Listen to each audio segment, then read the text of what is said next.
Elizabeth Kenny, Embrace in Stoic Interpretation, said, "He who angers you conquers you." Have you ever felt paralyzed by someone's presence? Felt like your peace was hijacked by their silence, your confidence shattered by their distance? Here's the uncomfortable truth. You gave them the weapon, and they didn't even have to pull the trigger. Emotional detachment is not about becoming cold. It's about becoming clear. It's about returning to yourself, removing the weight of others' approval, and becoming unshakable. In this video, you'll learn 7 Stoic rules to help you break emotional bonds that no longer serve you. Whether it's a toxic relationship, a situationship, or even lingering attachment to someone who's already walked away. Watch this till the end, not just to heal, but to transform. Rule 1. Understand that nothing is owed to you. The first principle in Stoicism is brutal but freeing. You are owed nothing, not their loyalty, not their explanation, not even closure. Epictetus said, "Don't seek for everything to happen as you wish it would, but rather wish that everything happens as it actually will. Then your life will flow well." Modern dating, with all its instant gratification and emotional codependency, has programmed us to believe that love is transactional. I gave them my time, my effort, my energy. Don't they owe me something back? No, they don't. When you cling to what you believe you're entitled to, you suffer. Detachment begins the moment you realize that expectation is the root of emotional slavery. You're not a victim. They simply acted according to their nature. Your job is to act according to yours. Let go of the illusion that someone must fix what they broke inside you. Let go of the fantasy that they'll one day give you the apology you crave. You don't need closure. You need clarity. And clarity comes when you stop expecting and start accepting. Rule 2. Stop seeking validation. Start seeking alignment. Validation is addictive. And in today's world, it's easier than ever to become a junkie. You post a photo, wait for likes. You send a message, wait for a reply. You share a piece of your soul, wait for acknowledgement. But the Stoic doesn't wait. The Stoic aligns. Epictetus said, "If you are ever tempted to look for outside approval, realize that you have compromised your integrity. If you need a witness, be your own." Seeking validation places your sense of self in someone else's hands. It means your worth is only real if someone else claps for it. And when that applause goes silent, you feel worthless. Detachment requires a shift from external validation to internal alignment. Ask yourself, is this relationship aligned with my values? Does it support the man I'm becoming? Or am I addicted to highs and lows it gives me? Validation is loud. Alignment is quiet. Validation demands you perform. Alignment demands you reflect. Most people chase emotional highs because they don't want to face the stillness of who they are without external mirrors. But a Stoic chooses that stillness. He welcomes it, because in the silence of no one watching, he finds his clearest mirror. Here's the truth. The moment you stop trying to be liked, you start becoming powerful.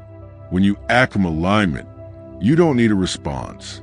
When you speak from integrity, you don't need applause. When you walk your path, you stop checking if someone is following. This is how you begin to detach, not by rejecting others, but by reclaiming yourself. So stop asking, do they see me?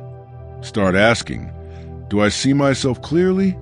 Because when a man is fully aligned, validation becomes irrelevant, and emotional detachment becomes effortless. Rule 3. Don't fight the emotion. Observe it like a philosopher. When someone pulls away or treats you coldly, our instinct is to resist the emotional pain, to fight it, suppress it, escape it. But Stoicism teaches us the exact opposite. Don't resist, observe. Marcus Aurelius said, "You have power over your mind, not outside events." Realize this, and you'll find strength. The suffering isn't caused by the emotion, it's caused by your resistance to it. The moment you label a feeling as bad, weak, or unacceptable, you create a battlefield inside your mind. One part of you wants to grieve. The other part wants to pretend. Detachment doesn't mean denying emotion. It means dissecting it. Picture your feelings as clouds passing through the sky. Don't become the storm, become the sky. Watch each emotion, anger, jealousy, sadness, longing. Watch it arise. Observe its shape. Let it move through. Then let it go. Emotions are not enemies. They're messengers. And when a Stoic man learns to listen without reacting, he becomes untouchable. Here's the key. Write your emotions down. Journal your triggers. Don't just feel, analyze. Ask, why do I feel abandoned? What part of me is seeking control? What memory is being triggered here? By understanding your emotions, you stop being ruled by them. You become a philosopher in the arena of your own mind. Let others chase dopamine and distractions. Let others drown their emotions in attention and chaos. You sit with the fire until it burns clean. You witness your pain until it reveals its lesson. You detach, not because you feel nothing, but because you've understood everything. Emotional detachment isn't numbness, it's wisdom. And once you understand this rule, no feeling, not even heartbreak, will ever dominate you again. Rule 4. Use solitude to build emotional sovereignty. In a world that constantly screams for your attention, solitude becomes a rebellion. But more importantly, for the Stoic man, solitude becomes a sanctuary, a place where emotional sovereignty is forged. Marcus Aurelius said, "Nowhere can man find a quieter or more untroubled retreat than in his own soul." Most people fear being alone, not because solitude is painful, but because it confronts them with the parts of themselves they've avoided for years. The moment the noise fades, the truth echoes. When someone leaves us or we detach from a toxic connection, our first instinct is to fill the space. Distractions, rebounds, constant scrolling, endless texting. But these only numb the wound. They don't heal it. Solitude is a healing. Detachment doesn't just require space from the other person. It demands presence with yourself. It demands that you sit in the silence long enough to hear your own voice again. Use solitude intentionally. Go for long walks without your phone. Practice morning stillness. Write without editing. Sit in a room with nothing but your breath. Why?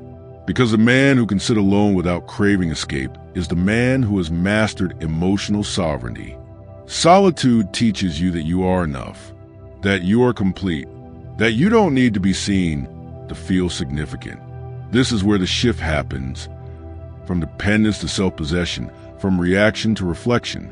In solitude, you meet the only person who can abandon you, yourself. And when you build a bond with that man, the detachment from anyone else becomes not just possible, but powerful. She may have ignored you. He may have left you. They may have undervalued you. But in solitude, you re-enter the arena not needing to prove your worth, only to embody it. Solitude isn't loneliness. It's the birthplace of strength. When someone pulls away or treats you coldly, our instinct is to resist the emotional pain, to fight it, suppress it, escape it. But Stoicism teaches us the exact opposite. Don't resist, observe. Marcus Aurelius said, "You have power over your mind, not outside events." Realize this, and you will find strength. The suffering isn't caused by the emotion. It's caused by your resistance to it. The moment you label a feeling as bad, weak, or unacceptable, you create a battlefield inside your mind. One part of you wants to grieve. The other part wants to pretend. Detachment doesn't mean denying emotion. It means dissecting it. Picture your feelings as clouds passing through the sky. Don't become the storm, become the sky. Watch each emotion, anger, jealousy, sadness, longing. Watch it arise. Observe its shape. Let it move through. Then let it go. Emotions are not enemies. They're messengers. And when a Stoic man learns to listen without reacting, he becomes untouchable. Here's the key. Write your emotions down. Journal your triggers. Don't just feel, analyze. Ask, why do I feel abandoned? What part of me is seeking control? What memory is being triggered here? By understanding your emotions, you stop being ruled by them. You become a philosopher in the arena of your own mind. Let others chase dopamine and distractions. Let others drown their emotions in attention and chaos. You sit with the fire until it burns clean. You witness your pain until it reveals its lesson. You detach, not because you feel nothing, but because you've understood everything. Emotional detachment isn't numbness, it's wisdom. And once you understand this rule, no feeling, not even heartbreak, will ever dominate you again. Rule 5.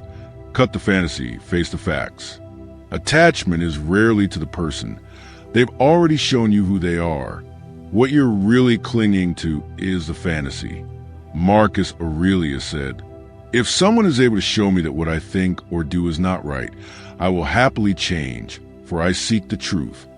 In romantic or emotional entanglements, the mind often paints a masterpiece with broken brushes. We ignore red flags, idealize minor gestures, and construct an image of someone that never truly existed. The Stoics would call this self-deception, the most dangerous kind of illusion. Emotional detachment begins when you stop relating to fantasy and start confronting the facts. What did they actually do? Not just what you hoped they would become. How often did they show up authentically, not just when it served them? Were you genuinely happy or just addicted to potential? The fantasy keeps you stuck. It loops old conversations in your mind. It tricks you into thinking that if you had just done something different, they would have stayed. That somehow the version of them you imagined was real and you just needed to unlock it. But facts don't need unlocking. They just need observing. And the fact is, if someone left, lied, disrespected you, or couldn't reciprocate your depth, they've spoken their truth. Your job is not to paint over it. Your job is to accept it. Stop rereading old texts. Stop replaying old moments. Stop romanticizing what was never real. Look at the data. Let the facts slap you awake. Let the delusion die. Because when you bury the fantasy, you resurrect your power. You return to clarity. You return to presence. You no longer chase the ghost of a person who never truly existed. You rise into the reality of the man you were always meant to be. That's detachment. That's strength. Rule 6. Control what you can, release what you can't. So much of our emotional pain comes from trying to control things that were never ours to control. Her feelings, his loyalty, their opinions. Epictetus said, "Make the best use of what is in your power, and take the rest as it happens." The Stoic sees reality not as something to fight, but something to flow with. That doesn't mean he's passive. It means he's powerful in the right areas. You can't force someone to love you. You can't rewrite how it ended. You can't undo their disrespect. But here's what you can control: your response, your boundaries, your presence, your inner state. Try and control the uncontrollable leads to obsession. And obsession is a prison with no exit. But the moment you surrender to reality, when you stop wrestling with the past, when you stop begging the future to unfold a certain way, you find peace. Detachment is born from power, not power over others, but power over yourself.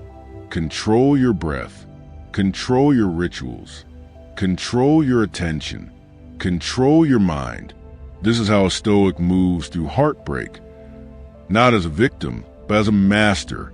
He doesn't waste energy on what if, he focuses on what now. This woman may have ghosted you. This person may have disappointed you, but your time, your energy, and your evolution, that's still in your hands. So take it back. The more you release what you cannot control, the more power you gain over what truly matters.